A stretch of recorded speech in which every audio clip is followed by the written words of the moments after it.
This is the L2 Media Network on YouTube, and this is Sports Final, the home of the big sporty balls. From the Fred McLeod Sports Desk at the Tom O'Neill Studios in Jackson, presented by the L2C Media Network. I'm Harry Von Stuttgart, your announcer, and here he is, the real deal, not played by Kevin Hart. Why would that be impossible? Here's Steve Baxley. Thank you, Harry, and good evening, everybody. And what can I tell you?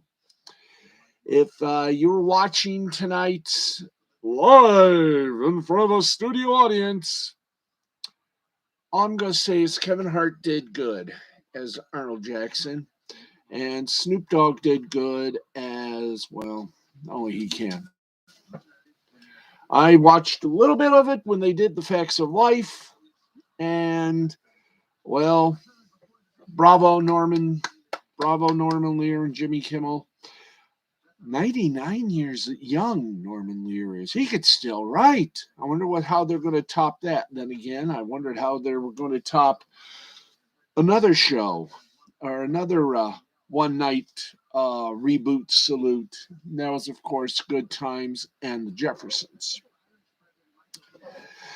How about this? Next year, what's happening?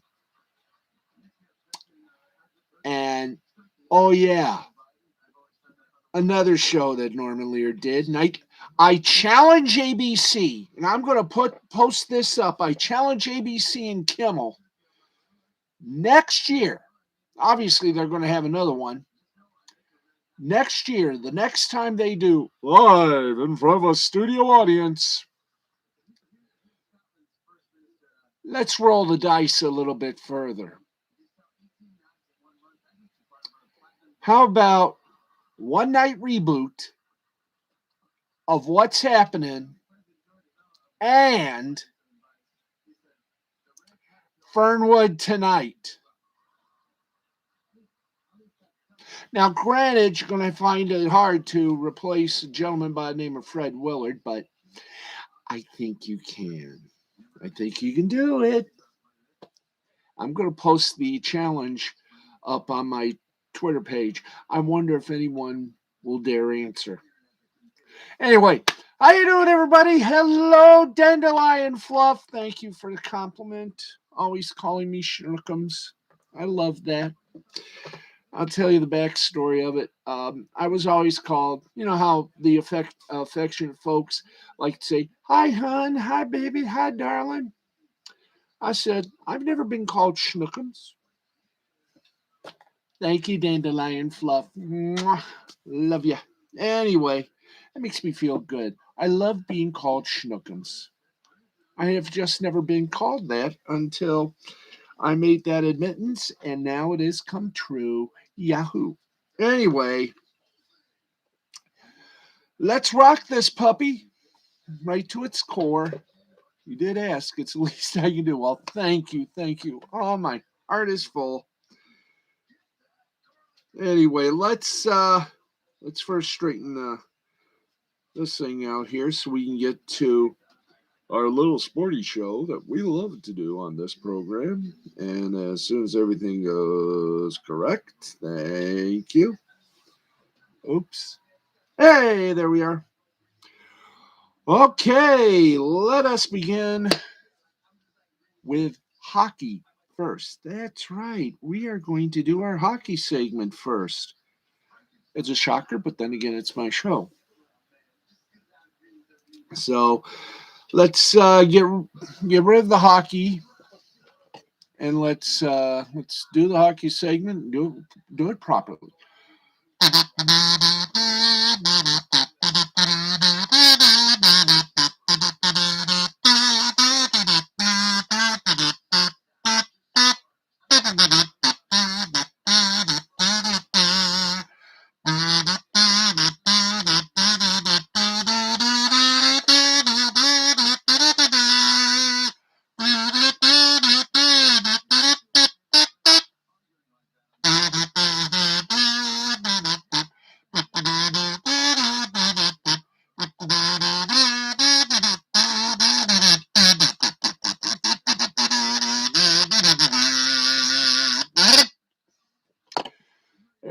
little hockey night in Canada for you folks. As always, all of our scores are presented to you by the lovely people over at Caesar Sportsbook. Remember, we are all Caesars. And let's get started on the scoreboard. Only one game still going on. It's in the second period, 13:26 remaining before they go into the intermission. It is the Calgary Flames over the San Jose Sharks, 3-1. Meanwhile, finals, and let's kick it like Boston, okay? Let's kick it good. All right. Excuse me. The Toronto Maple Leafs, they defeated the Columbus Blue Jackets by a score of 5-4. And your Molson Cup 3 stars selected. Riley for Toronto, 4 assists. Matthews for Toronto, 2 goals and an assist. And Markstrom for Columbus, 2 goals. The they beat the Detroit Red Wings. Well, we all knew that had end. The good times for Detroit ended. Predators 5, Wings 2. Jose with no Pussycats for Nashville, 1 goal, 2 assists. Johansson for Nashville, 1 goal, 2 assists. And Tollefson for Nashville, 1 goal. New York Islanders over the Ottawa Senators by a score of 5-3. Lee for the Islanders, 2 goals. Wallstrom for the Islanders, a goal and an assist. And Formenton for Ottawa, 1 goal, 1 assist. The defending Stanley Cup champion, Tampa Bay Lightning, I should say two-time Stanley Cup champion, Tampa Bay Lightning, defeated Les Canadiens de Montreal by a score of 3-2. Palat for Tampa, 1 goal. Suzuki let the good times roll for Montreal, a goal and assist. And Perry for Tampa Bay, 1 a goal, yes. We got more, do we? Yes. Anaheim Mighty Ducks blanked the Buffalo Sabres by a score of 2-0. Zagra for Anaheim, 1 assist. Milano for Anaheim, 1 goal. And Stolars for Anaheim, 25 saves. Carolina Hurricane over the Winnipeg Jets, 4-2. Ow! For Carolina, 1 goal and an assist. Slavin over a hot stove for Carolina, 1 goal, 1 assist. And Niederreiter for Carolina, 2 assists. Hey, Niederreiter? Yes, we do. St. Louis Blues. Whoop. There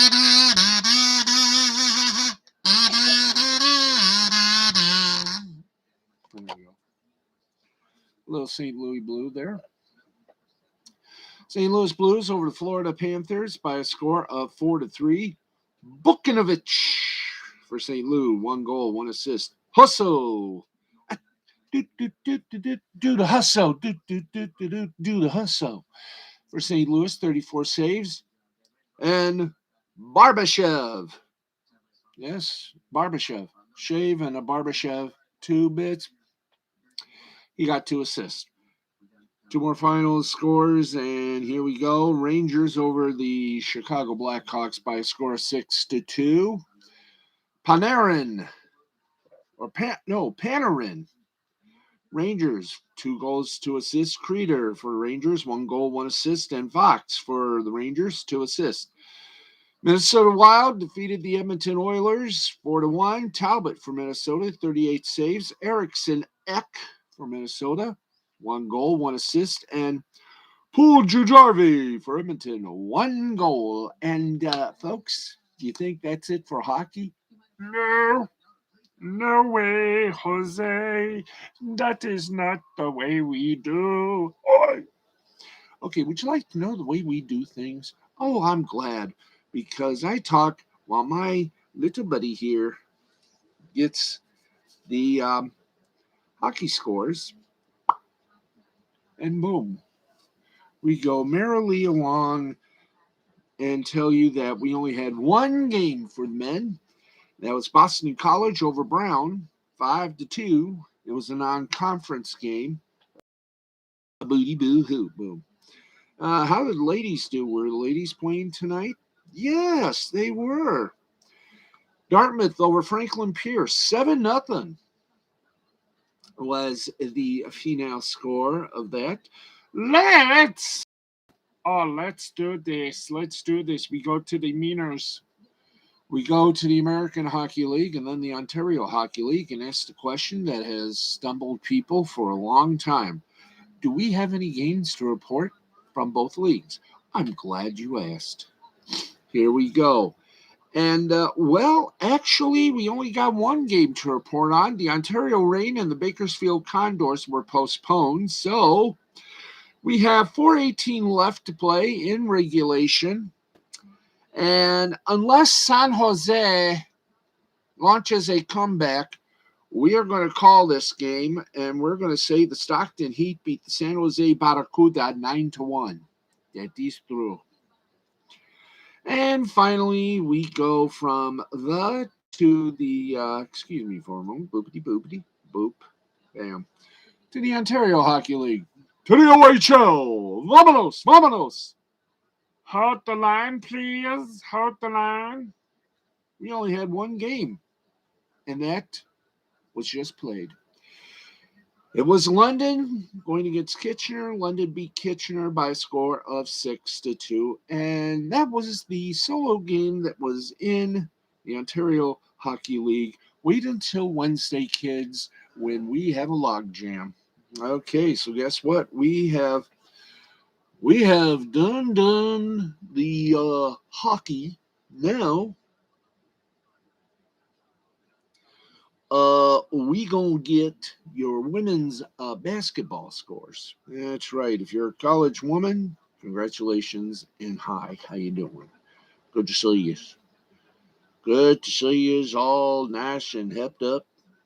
Everybody ready for ouch, 9-1 would be tough to come back from. Yes, it would. That's why when it's like that and there's about 3 minutes left, we call it. We're not afraid to say we will not wait. We will call it. Because unless they lift their goaltender up, that score is going to be a final. There we go, face to face, and did the ladies? Yes, they did. Let's go and do the board, shall we? Okay, here we go. We're doing the boards. Hey, all right. Okay, there were some games played. Yes, there was. And we wait for the thing to come up, and while we do that, we go like this.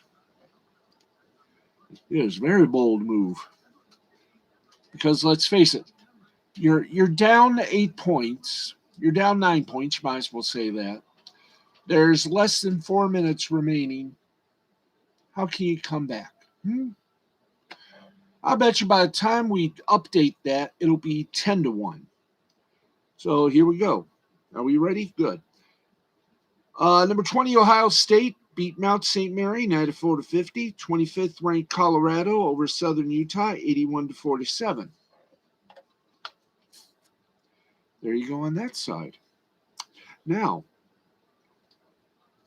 while we're here, let's check the man. Yeah, that's right. We go check now the males, find out how they did. And just like that, you're going to find out the scores. That's right. We're going to give you the scores, folks.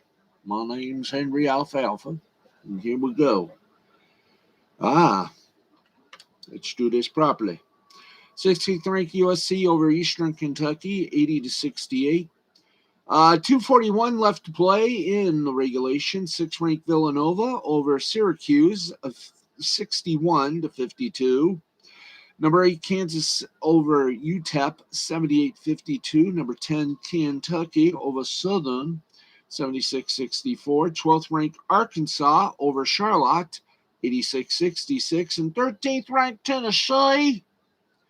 Well, I hate to say this, Tennessee, but, you got beat by Texas Tech by a score of 57-52. But this season, she is still young. And my jokes get old. I am going to get this hair cut if it kills me, and it just might. Anyway. Okay, we've done the hockey bit. We've done the basketball bit. We've done bit. And here we go. By the way, while we're here, let's see what our good friend Mr. Nick Makeda has for us tonight. Oh, this is going to be fun and dandy. Tonight, Nick Makeda, Minnesota's most humble lawyer. Can I do that? I'm going to see if I can.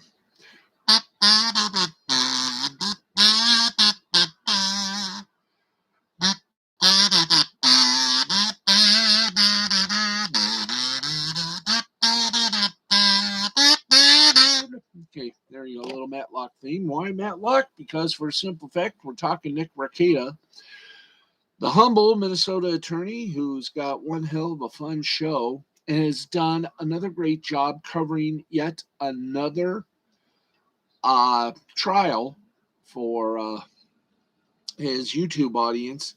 Tonight, oh, does he have something special tonight? On Lost Blaming the Interwebs with Nick Raketa, he will have Eric Roland, a voice actor for Funimation. Gee, I wonder what subject this will be. Oh, this is going to be fun. So, Nick Raketa on the Raketa Lost Bleeding the Interwebs. If you're into law or know somebody that loves law, he's the man to watch. Midnight Eastern, 11 Central, 10 Mountain, 9 Pacific time, or as we like to call it, great times. Newfoundland, of course, to do the old CBC mantra, midnight Eastern, 12:30 in Newfoundland. On CBC. No, on the Rakea Law channel here on YouTube. That is going to be some interview. I mean, he did an interview, and I hope it's still on.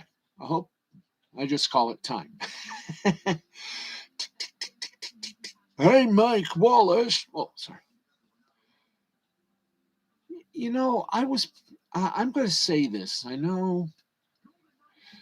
I was brought up watching 2 investigative shows, investigative news magazines. I just realized I was brought up on 60 Minutes and the Fifth Estate, and as a kid, watching Canadian television in the States. I don't know how many red-blooded males of teenage youth had a crush on people, had a crush on the ladies, but I wonder how many people had a crush on Hannah Gartner. I know there had some. I know, when I speak for myself when I say this, I used to watch CBC on Channel 9, CKLW, CBET. I will never call it CBC Windsor because that is stupid. Call it by their channel number. There you go. I'm a traditionalist. I was probably one of a million teenagers who hit puberty when they saw Sue Prestige. I admit this to any and all. Yeah. Anyways, just so I make that mention. I mean, I go to Canada. Wow. You got some nice ladies in Canada, and I will state that as a fact. Anyway, let's go from the promotion of a country and a show on YouTube to hopefully not have embarrassed all the ladies of the world. But let's have a little fun ski here. Did we? No, we did not. Not yet, at least. Okay, you want to do it now? Yep. Let's get you the... Come on, boys. All right, here we go. Only 3 games in the NBA. Quick, we can go through it. Okay, 22 seconds left. It's the Lakers 9-1, Celtics 75. Two final scores. Brooklyn Nets over the Dallas Mavericks 102-99. And the New York Knicks beat the Spurs 121-109. And ladies and gentlemen, there is your basketball. We have now done basketball. That's right. We've done basketball. We've done. Let's see. Do we? Oh yeah. Why don't we do? Yeah, we can just. There was more than two games. Thank you very much for telling me this. Minute and 1 seconds left. You're kidding. Okay, let's just do it this way. Number 6, Villanova over Syracuse, 67-53. Rhode Island over Sacred Heart, 72-62. Army over SUNY Purchase, SNUY Purchase, 97-40. James Madison over Virginia, 52-49. And Providence over Vermont, 68-58. Wow. That was all tonight. Wow, that was all tonight. Gee, golly wobblers. Golly wobblers. Wait a minute here. Let's. There we go. When did Michigan then play? If it was tonight, we got a whole. Thank you. We were screwed. Let's keep going here. We had some extras. Boop. Okay. Let's try that again. Okay. Army, Villanova, Providence beat Vermont. Yale beat Albany. 71-52. Toledo beat Brett 67-65. Brown over Merrimack 76-56. Princeton over Bucknell 82-69. Campbell over Kia International 74-56. Valparaiso over East West 101-58. LaSalle over FDU 81-55. FGCU 69, workable number. Florida A&M 55. Winthrop over Furman 85-80. High Point over Guilford College 64-59. Georgia 69. Jacksonville 58. Michigan 102. Nebraska 67. We had George Mason 71. Navy 65. East Carolina 82. North Carolina A&T 71. Bowling Green by 1 over Oakland, 73-72. Old Dominion over William & Mary, 74-59. Number 10, Kentucky, as we said, beat Southern University, 76-64. Tennessee sadly sadly lost to Texas Tech, 57-52. Northeastern over Massachusetts, 82-76. Belmont over St. Louis, 64-59. Charleston over Tulane, 86-72. Missouri over East Illinois, 72-44.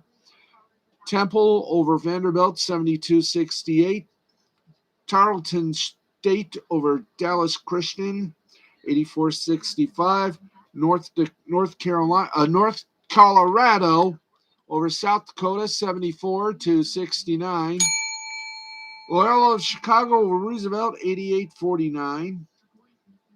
8th-ranked Kansas over UTEP, 78-52. DePaul over Duquesne, 87-67. And thank you very much. Butler over Oklahoma, 66-62. Santa Clara over Mount St. Mary's, 88-77. LMU over Tulsa, 60-55. 12th-ranked Arkansas over Charlotte, 86-66. Montana State over North Dakota State, 68-49. Boise State over CS Northridge, 74-48. 16th-ranked USC over Eastern Kentucky, 80-68. Nevada and University of Texas Arlington were canceled. And finally, Cal Baptist over North Dakota, 89-71. There you go. Never trust ESPN.com again with scores. Okay, we won't do that, will we now? No, we won't. Okay, let's see. Do we have any other, do we have ladies basketball? Yeah, I think we did that. Okay. So let's get to the homeland and get you Mo. Little college college football news. And that is LSU starting quarterback Mark Johnson is leaving the program, and his brother Jake Johnson, the number one tight end recruit in the class of 2022, will not be stepping foot on campus after a recent coaching change.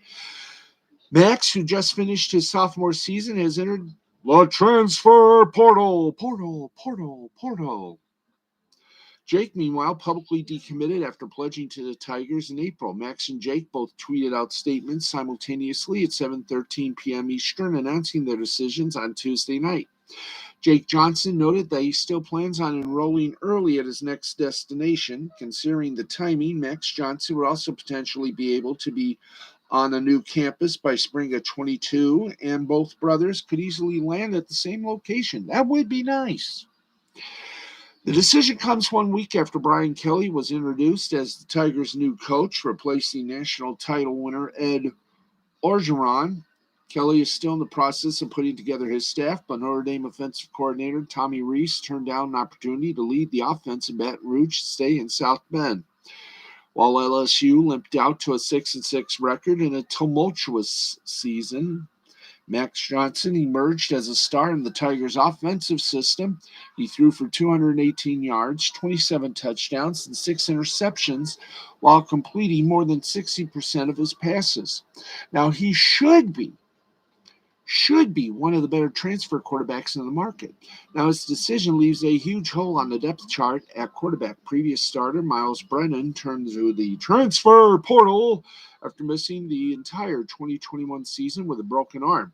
The backup was true freshman Garrett Nussmeier, who completed 50.9% of his passes for 329 yards, 2 touchdowns, 2 interceptions, and 4 appearances to retain his red shirt. The only other scholarship QB projected onto the roster in 2022 be 5-star quarterback recruit Walker Howard from Lafayette, Louisiana. So there you go. Okay, we do have some sad news in the National Football League to report, and we must do so as we are duty bound. Former Illinois and New Orleans Saints defensive lineman Glenn Foster Jr. passed away Monday, shortly after being taken into custody by authorities in Alabama. A husband and father of 2, Foster was 31 years old. An official at the Pickens County, Alabama medical examiner and coroner's office will not comment on the cause of death because the case remains under investigation. Now, according to NOLA.com, there is no indication whether or not Pickens, who was in Pickens...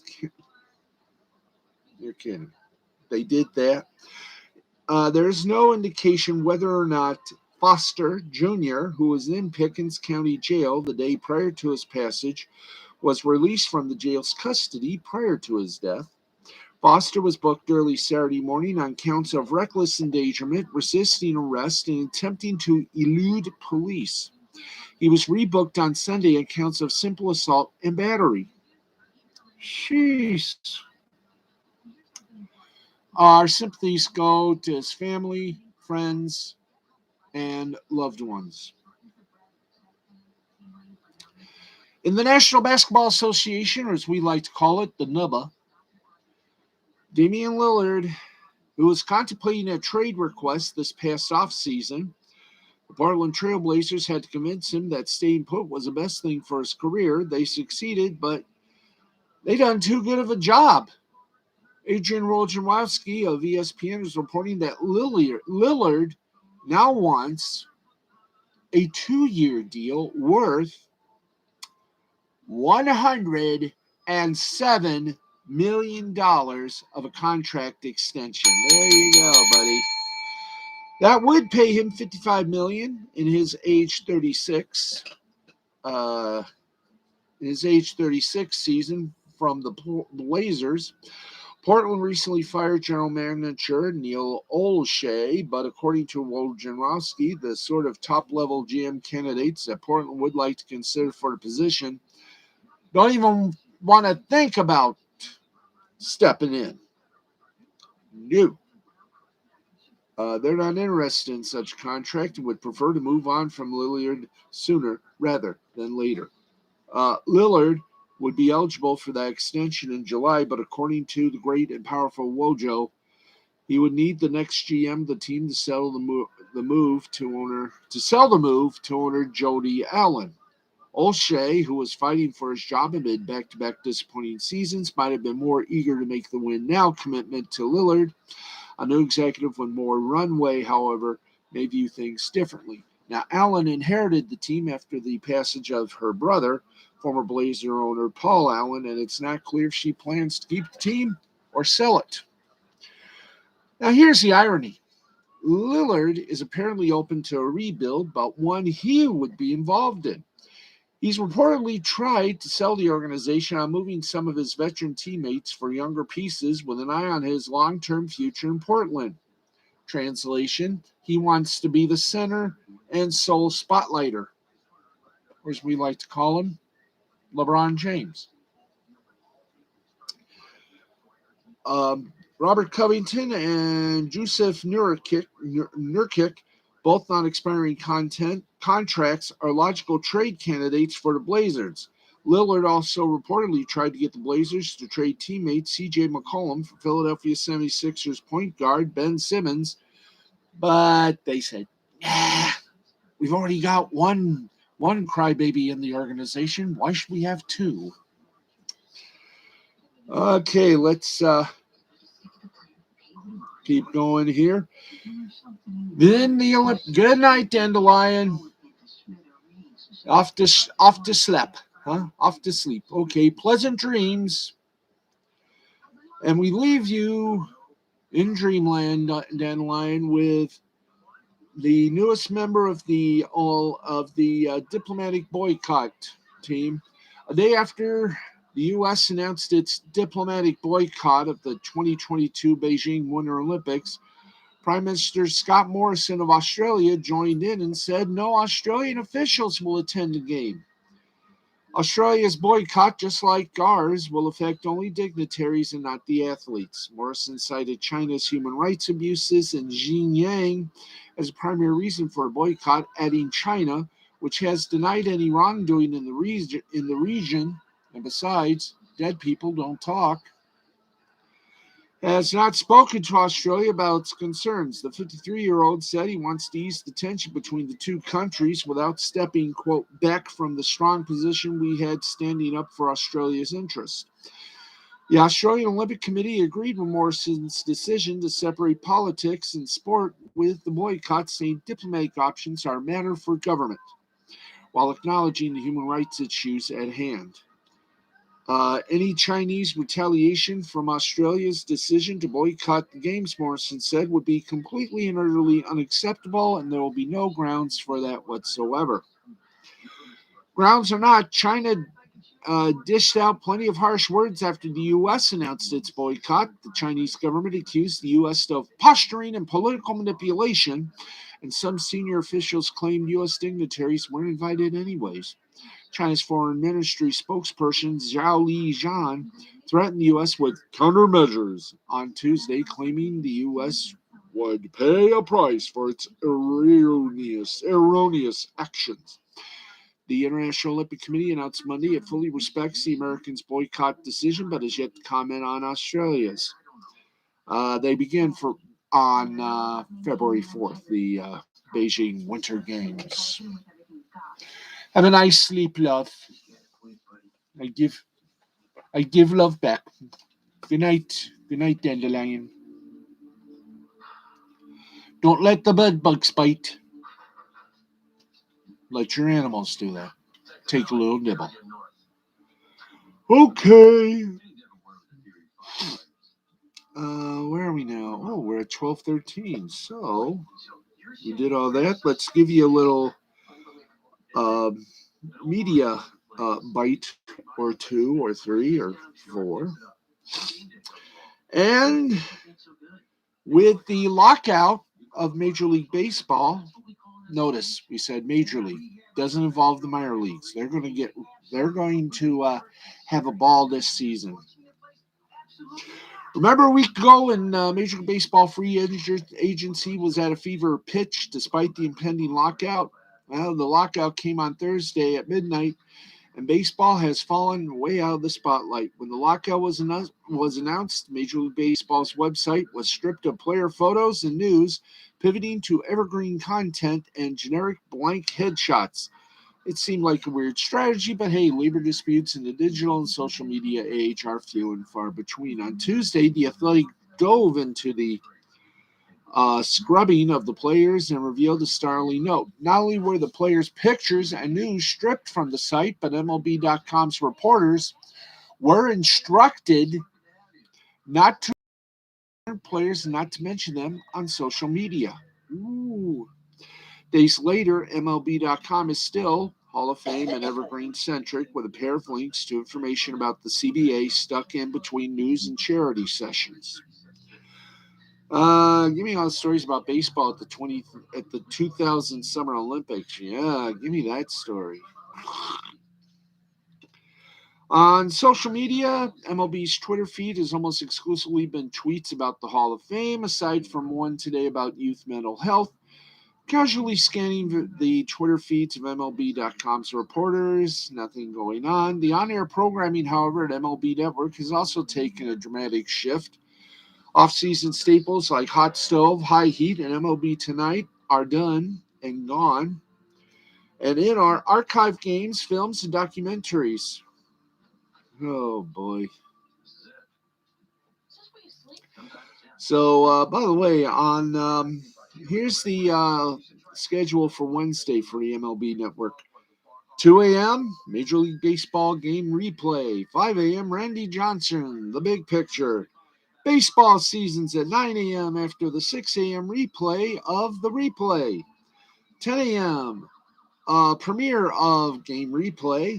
And at 1 p.m., a premiere of game replay, followed at 3 p.m. by a premiere of game replay.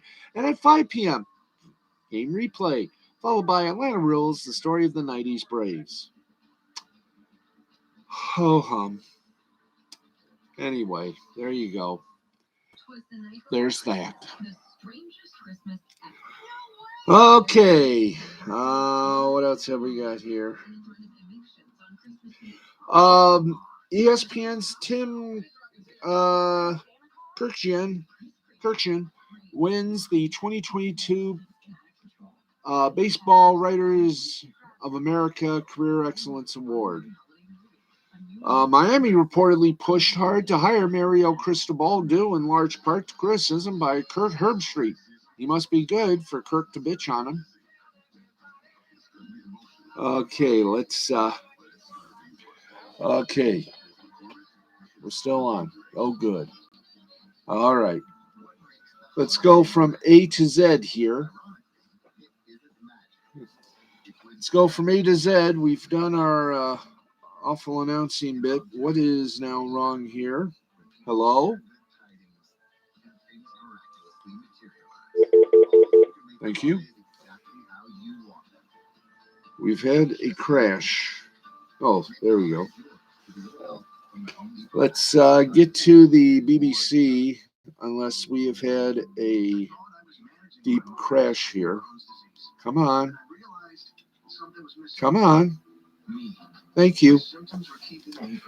Yeah, kind of had a little bash here. Okay, we're back. Let's get you for a little soccer. Then we'll go for more little soccer, and then we'll take off for the night. All right. In the Champions League in Group A, Paris Saint-Germain over Club Brugge, 4-1. Leipzig over Manchester City, 2-1. In Group B, Atletico Madrid over Porto, 3-1. Liverpool over Milan, 2-1. In Group C, Ajax over Sporting Lisbon, 4-2. Borussia Dortmund 5. Besiktas 0. In Group D, Real Madrid 2, Inter Milan 1, and thank you.